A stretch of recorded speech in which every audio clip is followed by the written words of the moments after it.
Broken hearts and starting fights, turning truth to lies.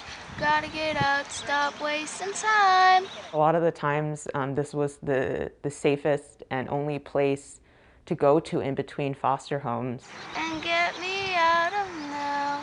How can we get these kids the tools that they need? How can we help reinforce the positive strengths they have? Take me somewhere unfamiliar. Bring me back to where we started out.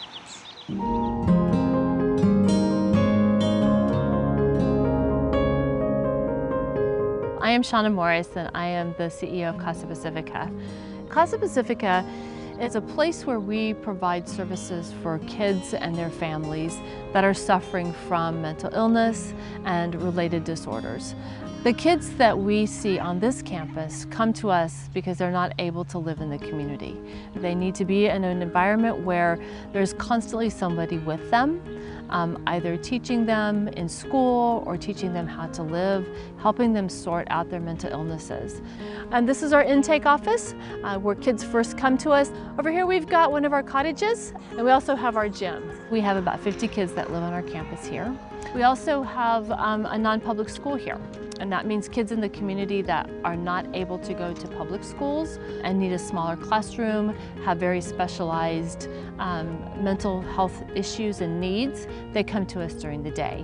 There are only a few places left that do this type of work.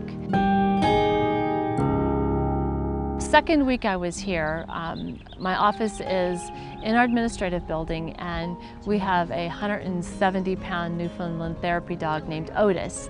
I heard some sounds, I heard sobbing actually, and so I walked out and I found Otis laying in the carpet, and this darling child who had just been admitted to our program was laying on top of Otis sobbing.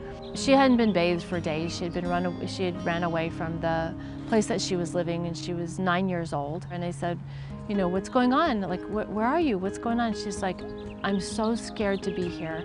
She's like, keep getting moved around. Nobody wants me, but Otis is my safe place. And Otis was there. He stayed there for over an hour, and that child just laid on him.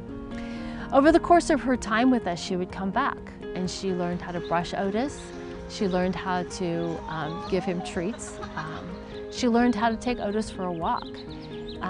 And that's one part of her therapy. That was one part of her healing process. It takes all of us here on this campus to help, including Otis. My name is Dominique. I'm 29 years old. I grew up in the foster care system from age 6 to 18, and I lived at this facility about 3 separate times as a child, the last time being when I was 12 years old. I remember it being almost like a year-round summer camp. It just meant that you had a safe place to be. I've been working here, it'll be 10 years in July. It's really nice to see that some of the staff that work here still, worked here when I was a little girl, and it's really nice to see that people care a lot about this place. I'm Gordon Seabury. I'm the CEO of Toad & Co., a sustainable apparel manufacturer. Toad & Co. is based in Santa Barbara, California.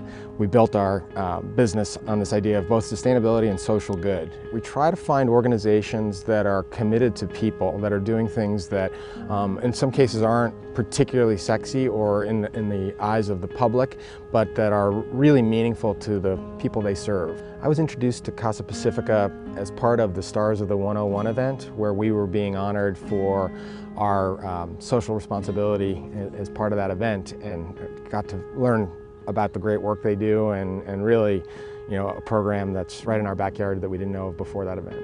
When COVID hit, they had the urgency to move a lot of their services and programming outside, and so as part of their fundraising, they asked us if we could donate benches to create outdoor environments for the kids, and so we immediately got on board to help them in that moment of need.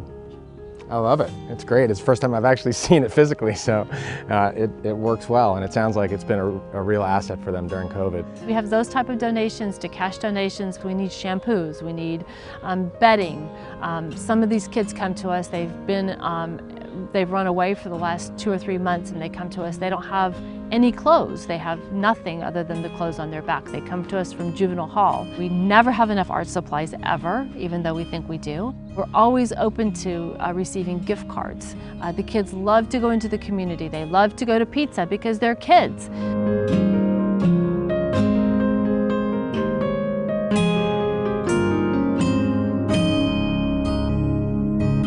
It's really difficult growing up in foster care, whether it's for a small amount of time or a large amount of time. There are a lot of kids that have lived here or live here now that have been in foster care most of their life.